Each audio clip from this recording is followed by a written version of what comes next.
Are you a reactionary type of person?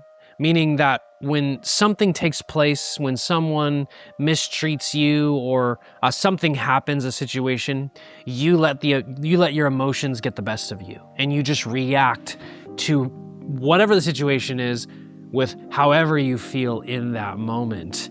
It could have been a friend who mistreated you, and you responded in anger, choosing to just completely reject them or not be their friend anymore. Or maybe it was a sibling of yours who took something that belonged to you and they broke it or they misused it, and you just responded by losing your temper with them. Verse 11 here in chapter 19, I think is very important for us to consider and to implement in our life. It says, sensible people control their temper. They earn respect by overlooking wrongs. Sensible, the word, it means prudence. You'll find this word throughout the Bible as well. Prudence really is just that discernment, the ability for us to be able to judge critically what is correct and proper, and it's united with caution, meaning discretion really would just be able to say, hey, I can clearly see this is the correct and proper response to this situation. That's what it means to have discretion, to be sensible. And the Bible says here in verse 11 that sensible people who use discretion, they control their temper.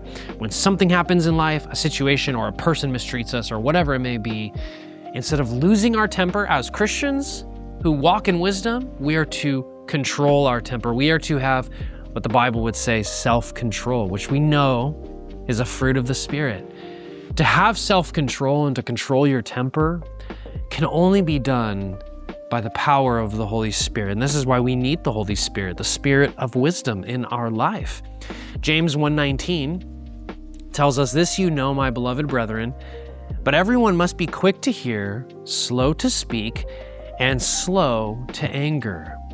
It's easy to lose respect for someone who constantly is losing their temper. I mean, if you're that person, or if you have ever experienced someone who they respond to every situation with anger and they lose their temper and they get mad, right? You begin to lose respect for that person. And the Proverbs is telling here is that, hey, there's mad respect for those who choose to have self-control and to overlook someone's wrongs. Chapter 16, verse 32 says, "He who is slow to anger is better than the mighty, and he who rules his spirit than he who captures a city." And so as believers, we are called by Jesus to be patient, to be slow to anger, to forgive one another. Why? Because that's exactly what Christ did with us, right? Christ was slow to anger. He was patient with us in our wrongdoing, and he forgave us.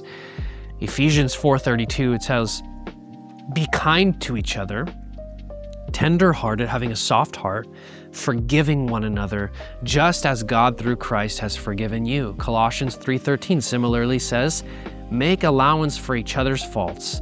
Forgive anyone who offends you. Remember, the Lord forgave you, so you must also forgive others."